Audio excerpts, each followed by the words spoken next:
Whew, that was a tough hike today. I can barely move my feet. They're like stuck in mud. They're like giant rocks. I can barely lift them. You know, that reminds me. Have you ever heard of St. Lucy? I love St. Lucy. She was a great saint, incredibly strong-willed in her vocation. But her story might be a little intense. I'm not gonna get scared. It's pretty dark. It might be a little spooky. Please tell us. Come on. Okay then, you've been warned. Lucy was a kind, caring girl who always helped the poor. People said her eyes sparkled like the stars of the night, so much so that they would light up the dark. Whoa. She lived a long time ago in a place called Syracuse on the island of Sicily, which is in Italy.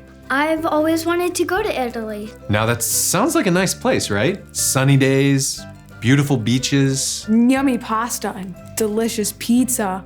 Well, it wasn't as nice as it seems. Lucy lived during a spooky time when it was dangerous to be a Christian. Why was it so dangerous? Why did people not like Christians? Well, back then, a lot of people didn't believe in Jesus.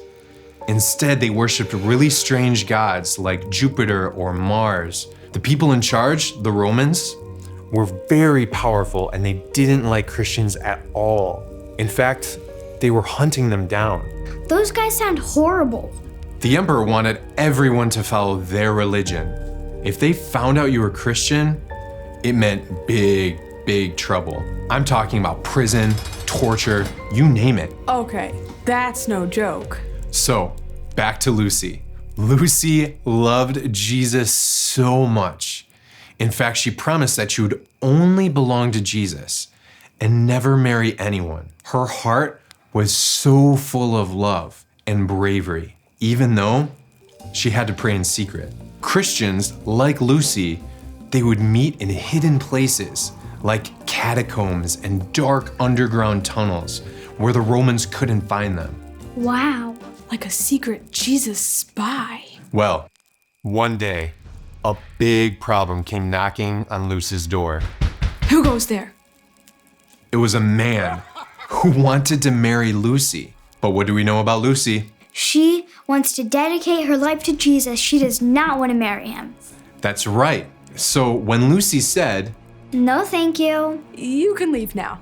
he was upset, more than upset, because back then, you couldn't just say no.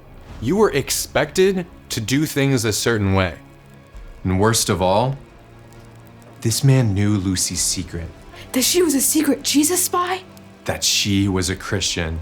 So, out of anger and hate, the man, he told the emperor. What a tattletale. When the Roman guards came for Lucy, they asked her, Are you a Christian? Do you believe in this Jesus man? what do you think she said? I sure do. He then asked her, Are you sure?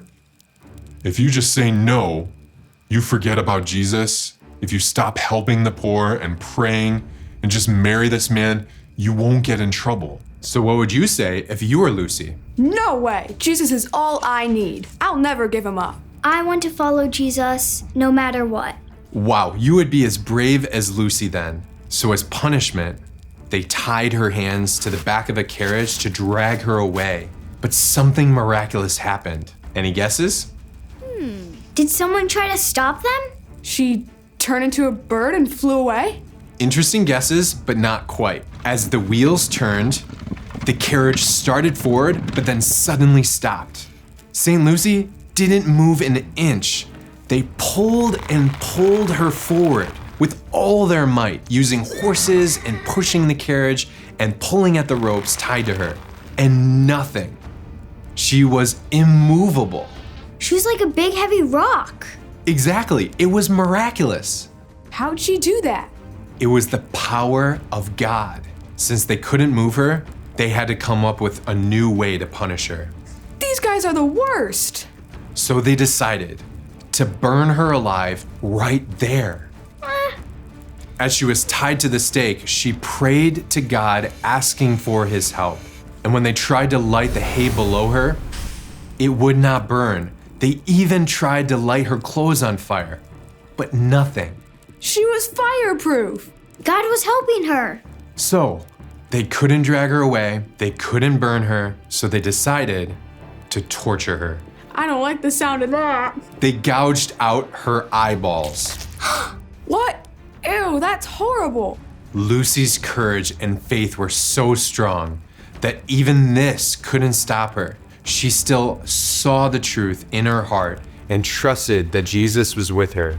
Did she grow laser beams in her eyes and fight back? Not lasers to fight, he gave her brand new eyes. This is why St. Lucy is often depicted holding a platter with eyeballs on it. She carried her old eyeballs? Ew. Shortly after this third miracle, though, the Romans did end up stabbing her to death, and she was martyred. I was hoping that'd be a happy ending. She became a saint, God's superhero in heaven. And if you're ever scared or if it seems hard to stand up for what's right, remember St. Lucy. Always. Okay, so what do you think she is the patron saint of? Heavy things? Of eyeballs? Close. She is the patron saint of the blind. Oh, that makes sense. In some countries on St. Lucy's Day, children wear white robes and carry candles to celebrate her. They remember how she kept the light of Jesus alive in her heart, even when the world around her was dark and scary.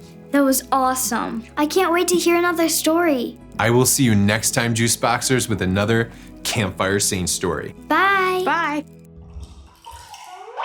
Juice Box.